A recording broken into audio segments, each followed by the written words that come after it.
My name is Jenny Reed. I'm director of PALS, which stands for Phonological Awareness Literacy Screening, which is an early literacy assessment. And I also act as literacy specialist for school districts when they have questions about how reading and spelling develop. Often I'll get phone calls from school administrators who are analyzing data, who need some support and want direction in the one number that's going to indicate whether or not children are reading. They want that one data point that they can follow over time that says our children are successful in our district with reading. And unfortunately, I have to tell them that doesn't exist. There are benchmarks that can tell you minimum competency, but literacy is more complicated than that. There is no one number that says reading, literacy.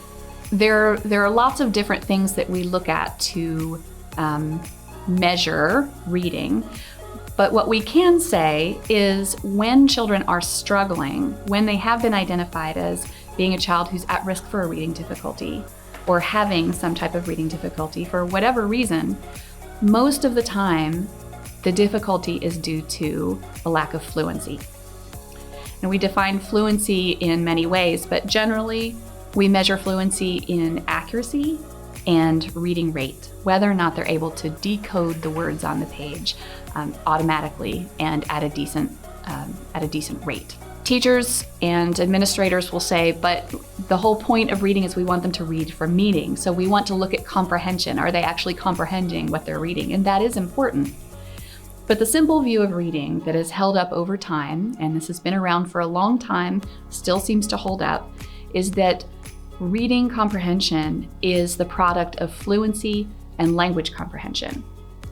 If either one of those is not present, you are not going to have reading comprehension. If either is zero, reading comprehension is zero. The language comprehension piece has to do with whether or not you have the background knowledge and the vocabulary and basic oral language skills and comprehension to be able to understand the content of what you're reading.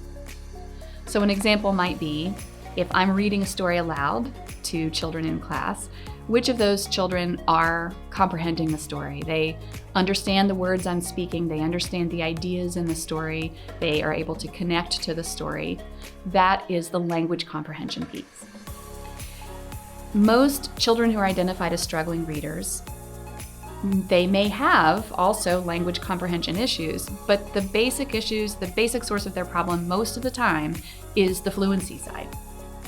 The fluency side, we know we can address. There are very specific skills that contribute to a child being fluent, and those skills can be targeted in instruction, and almost all children will show some improvement when those skills are targeted effectively.